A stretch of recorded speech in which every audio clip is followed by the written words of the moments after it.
నమస్తే welcome to our voice నేను journalist నవత భారతదేశ మాజీ ప్రధాని మన్మోహన్ సింగ్ కన్నుమూశారు అతలాకుతలమైన దేశ ఆర్థిక వ్యవస్థను గాడిన పెట్టిన ఆర్థికవేత్త అస్తమయమయ్యారు దీనపు వెలుగులో చదువుకుని దేశానికి చీకటి తెరలను తొలగించిన వ్యక్తి స్వర్గానికి పయనమయ్యారు ఆర్థిక మంత్రిగా ప్రధానమంత్రిగా దేశానికి ఎనలేని సేవలు అందించిన ప్రధానమంత్రి మన్మోహన్ సింగ్ ఆర్బీఐ గవర్నర్గా పనిచేసి ఆర్థిక సలహాదారు ఆ తర్వాత ఆర్థిక మంత్రి ప్రధానమంత్రి పదవులను చేపట్టిన నిరాడంబరంగానే ఉన్నారు తప్ప ఎక్కడా ఆడంబరాలకు పోలేదు మాటలు రాని ప్రధాని అని విపక్షాలు విమర్శించినా చేతల్లో చూపిన వ్యక్తి అని తనకు తాను నిరూపించుకున్నారు పివి హయాంలో ఆర్థిక మంత్రిగా ఆయన చేపట్టిన సంస్కరణలే నేడు దేశ ఆర్థిక వ్యవస్థను పరుగులు పెట్టిస్తోంది నేడు మోదీ నాయకత్వంలో బలంగా ఉన్న భారత విదేశాంగ విధానం వెనుక మాజీ ప్రధానులు మన్మోహన్ సింగ్ అటల్ బిహారీ వాజ్పేయి వేసిన పటిష్టమైన పునాదులే కారణం ముఖ్యంగా 90వ దశకంలో భారత్ తీసుకున్న రెండు ప్రధాన నిర్ణయాలు భారత్ దౌత్య విధానం దృక్పథంలో మార్పులు తీసుకొచ్చాయి అవే పివి నరసింహారావుతో కలిసి 1991లో ఆర్థిక మంత్రిగా మన్మోహన్ సింగ్ చేపట్టిన ఆర్థిక సంస్కరణలు అటల్ బిహారీ వాజ్పేయి సారథ్యంలో 1998 నాటి పోఖ్రాన్ అణు పరీక్షలు నేడు భారత్ ప్రపంచ శక్తిగా ఎదగడంలో చాలామంది నాయకులు దోహదపడ్డారు కానీ ఈ రెండు నిర్ణయాలు మాత్రం ఆధునిక భారతావని ప్రయాణానికి బాటలు వేశాయి సుమారు 30 ఏళ్ల క్రితం మన్మోహన్ సింగ్ ఆర్థిక మంత్రిగా చేపట్టిన సంస్కరణలు విధాన నిర్ణయాలు ఆ సమయంలో దేశ ఆర్థిక వ్యవస్థను గాడిన పెట్టడమే కాదు 30 ఏళ్ల తర్వాత కూడా ఆ ప్రభావం కనిపిస్తుందంటే ఆయన ముందు చూపు అర్థమవుతుంది 1991లో భారత్ తీవ్ర ఆర్థిక సంక్షోభాన్ని ఎదుర్కొంటోంది దేశ ద్రవ్యలోటు జీడీపీలో 8.5% కరెంటు ఖాతాలోటు జీడీపీలో 3.5% చేరింది ద్రవ్యోల్బణం డబుల్ డిజిట్కి చేరి సామాన్య ప్రజలకు భారంగా మారింది విదేశీ మారక నిల్వలు కూడా 2 వారాల దిగుమతులకు సరిపడా మాత్రమే మిగిలి ఉన్నాయి లోన్స్ కూడా కట్టలేని పరిస్థితికి చేరుకుంది భారత్ తక్షణమే దేశ ఆర్థిక వ్యవస్థను గాడిన పెట్టకపోతే దివాలా తీసే పరిస్థితికి చేరుకుంటుందని ఆర్థికవేత్తలు సైతం హెచ్చరికలు చేస్తున్న సమయం అది అప్పుడే కొత్తగా ప్రధాని బాధ్యతలు చేపట్టిన పివి నరసింహారావు ఈ పరిస్థితిని చక్కదిద్దడంపై దృష్టి పెట్టారు రాజకీయాలతో సంబంధం లేని ఒక వ్యక్తికి ఆర్థిక మంత్రి బాధ్యతలు అప్పగించారు ఆయనే మన్మోహన్ సింగ్ తీసుకునే ఏ నిర్ణయానికైనా ప్రభుత్వం పరంగా ఎటువంటి ఇబ్బందులు రాకుండా చూసుకున్నారు పివి దీంతో భారీ సంస్కరణలకు ప్రణాళికలు రచించారు లైసెన్స్ రాజ్ సరళీకరణ ప్రైవేటైజేషన్ విదేశీ పెట్టుబడులకు ఫ్రీ హ్యాండ్ ఇవ్వడం పారిశ్రామిక విధానాలలో భారీ మార్పులకు శ్రీకారం చుట్టారు జూలై 24, 1991లో ఆర్థిక మంత్రిగా మన్మోహన్ సింగ్ తన తొలి బడ్జెట్ను పార్లమెంట్లో ప్రవేశపెట్టారు పారిశ్రామిక రంగ అభివృద్ధికి ఎదురవుతున్న పలు అడ్డంకులను తొలగిస్తూ ఒక కొత్త పారిశ్రామిక విధానాన్ని మన్మోహన్ సింగ్ ప్రవేశపెట్టారు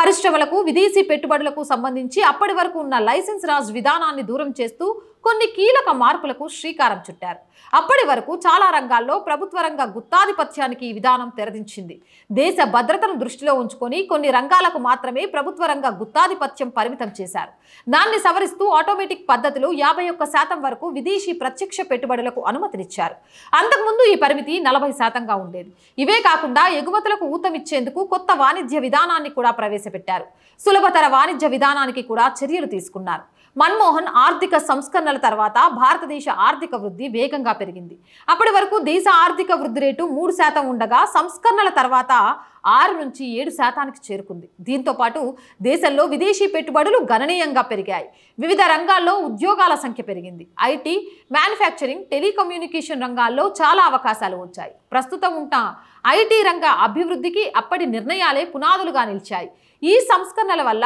భారతదేశం గ్లోబల్ ఆర్థిక వ్యవస్థలో కీలక పాత్రను పోషించడం మొదలైంది మధ్యతరగతి ఆదాయం పెరిగి వినియోగం పెరిగింది భారత్లో పోటీ పెరిగి వినియోగదారులకు నాణ్యమైన ఉత్పత్తులు తక్కువ ధరలకు అందుబాటులోకి వచ్చాయి ఆర్థిక సంక్షోభంలో ఉన్న భారతదేశం ఈ సంస్కరణల ద్వారా అంతర్జాతీయ రుణదాతల నమ్మకాన్ని పెంపొందించింది ప్రపంచ బ్యాంక్ IMF నుంచి రుణ సాయం పొందడం ఆర్థిక వ్యవస్థను నిలబెట్టడం సాధ్యమైంది భారత రూపాయిపై విశ్వసనీయత పెరిగి దేశ ఆర్థిక సంక్షోభం నుంచి గట్టెక్కింది ఈ ఆర్థిక సంస్కరణలు ఎంతగా ప్రభావం చూపాయంటే ఒకప్పుడు ఒక టెలిఫోన్ కొనాలన్నా స్కూటర్ కొనాలన్నా దాదాపు ఏడాదికి పైగా వేచి చూడాల్సిన పరిస్థితి ఉండేది.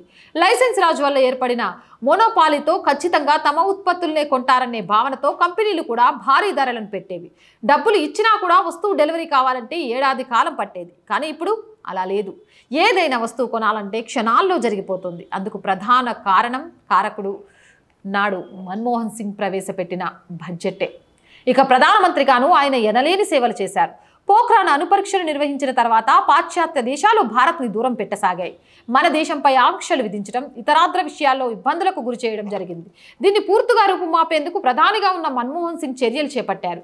భారత విదేశాంగ విధానంలో పోఖ్రాన్ అణుపరీక్షలు కీలకమైనవని భావించిన సింగ్ వాజ్పేయి ప్రభుత్వం మొదలుపెట్టిన కార్యక్రమాన్ని కొనసాగించారు. ఈ క్రమంలో ఏకంగా అమెరికాతోనే పౌర అణు ఒప్పందం చేసుకొని చరిత్ర సృష్టించారు. నాటి అమెరికా అధ్యక్షుడు జార్జ్ డబ్ల్యూ బుష్తో కలిసి మన్మోహన్ సింగ్ 2005 జూలై 18న పౌర అణు ఒప్పందానికి సంబంధించిన విధి విధానాలపై సంయుక్త ప్రకటన చేశారు. అయితే ఈ ఒప్పందాన్ని యూపీఏ సంకీర్ణ సర్కారులోని భాగస్వామ్యుల మధ్య చిచ్చురేపింది. మిత్రపక్షాలైన కమ్యూనిస్టు పార్టీలు తీవ్రంగా వ్యతిరేకించాయి. ప్రభుత్వం కుప్పకూలే ప్రమాదం ఉన్నా దేశం కోసం కమ్యూనిస్టులను లెక్క చేయకుండా మన్మోహన్ ముందుకెళ్లారు. విశ్వాస పరీక్షల్లో గట్టెక్కి ప్రభుత్వాన్ని కాపాడుకున్నారు. ఈ క్రమంలో 2008 అక్టోబర్లో అణు ఒప్పందం కార్యరూపం దాల్చింది. నాడు కమ్యూనిస్టులు చేసిన తప్పును దాదాపు దశాబ్ద కాలం తర్వాత చారిత్రక తప్పిదంగా గుర్తించారు. దీన్ని బట్టే మన్మోహన్కి ఎంతటి దీర్ఘదృష్టి ఉందో అర్థం చేసుకోవచ్చు. కేవలం సంస్కరణలే కాదు, తన హయాంలో ఎన్నో బిల్లులను ఆమోదింపజేయడం, కీలక నిర్ణయాలు తీసుకోవడం వంటివి పూర్తి చేశారు. తన ప్రభుత్వానికి పూర్తి స్థాయి మెజారిటీ లేకున్నా రాజ్యసభలో మహిళా రిజర్వేషన్ బిల్లుకు మన్మోహన్ ఆమోద ముద్ర వేయించారు. అత్యంత వ్యూహాత్మకంగా తెలంగాణ బిల్లును ఉభయ సభల్లో గట్టెక్కించారు. ఢిల్లీ అంతర్జాతీయ విమానాశ్రయం ఆయన హయాంలో రూపుదిద్దుకుంది. ఢిల్లీకి మరోవైపు జెవోర్ ఎయిర్పోర్టుకు భూసేకరణ చేపట్టి పునాదులు వేశారు. దేశ రాజధానితో పాటు చాలా నగరాల్లో మెట్రో రైళ్లను విస్తరించారు. మన్మోహన్ హయాంలోనే ప్రతిభా పాటిల్ రాష్ట్రపతి పీఠమెక్కారు. తొలిసారి ఒక మహిళను దేశ అత్యున్నత స్థానంలో కూర్చోబెట్టిన ఘన కీర్తి ఆయన సర్కార్కే దక్కింది. మన్మోహన్ హయాంలోనే సేల్స్ ట్యాక్స్ స్థానంలో వ్యాట్ ప్రవేశపెట్టారు. జీఎస్టీ విధానాన్ని తెరమీదికి తీసుకొచ్చి రాష్ట్రాల మధ్య సమన్వయ సాధనకు ప్రయత్నాన్ని ప్రారంభించారు. ఆయన ప్రభుత్వం గ్రామీణ ప్రాంతాల్లో వైద్య ఆరోగ్య సేవలకు సంబంధించిన మౌలిక వసతులు పెంపొందించడానికి నేషనల్ రూరల్ హెల్త్ మిషన్ని ఏర్పాటు చేసింది. పట్టణ ప్రాంతాలలో మౌలిక వసతులు మెరుగుపరచడానికి జవహర్లాల్ నెహ్రూ అర్బన్ రెన్యువల్ మిషన్ని ప్రారంభించి ఏడాదిలో $20 బిలియన్ల ఖర్చు చేసింది. మన్మోహన్ సింగ్ ప్రధానిగా ఉన్న సమయంలో దేశంలో అనేక కుంభకోణాలు జరిగాయని విపక్షాలు విమర్శించవచ్చు. ముఖ్యంగా యూపీఏ 2 హయాంలో భారీ ఎత్తున కుంభకోణాలు దేశాన్ని కుదిపేశాయి. 2G బొగ్గు, కామన్వెల్త్, ఆదర్శ్ ఇలా చాలా కుంభకోణాలు ఆయన ప్రభుత్వాన్ని అతలాకుతలం చేశాయి. అయినప్పటికీ మన్మోహన్ పై నేరుగా ఎవరూ వేలెత్తి చూపలేదు. అవన్నీ సోనియా గాంధీ ఖాతాలోకి వెళ్ళిపోయాయి. ఇందులో సింగ్ పాత్ర పరిమితమే అని, వెనకుండి నడిపించిందంతా సోనియా గాంధీనని అందరికీ తెలిసిన విషయమే. మన్మోహన్ సింగ్ గురించి చెప్పుకోవాలంటే దేశం గర్వించదగ్గ ప్రధానుల్లో ఆయన ఒకరు. విమర్శలకు సైతం పొగడ్తలనుగా అందుకున్న దార్శనికులు. అటువంటి వ్యక్తి అస్తమయం అవ్వడంతో దేశం ఒక దార్శనికుణ్ణి కోల్పోయినట్టుగా భావిస్తోంది.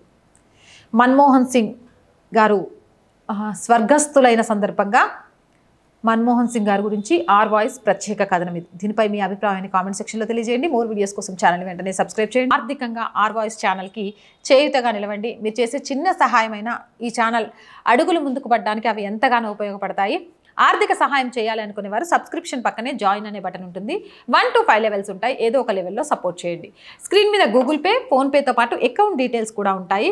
మీకు తోచిన సహాయాన్ని చేయడం ద్వారా ఈ ఛానల్ని ముందుకు తీసుకెళ్ళాలి అనే ఒక మధ్యతరగతి అమ్మాయికలకు సహాయం చేసిన వాళ్ళు అవుతారు. అండ్ వ్యాపార ప్రకటనల కోసం, మార్కెటింగ్ యాడ్స్ కోసం 8328500576 నెంబర్ని సంప్రదించండి.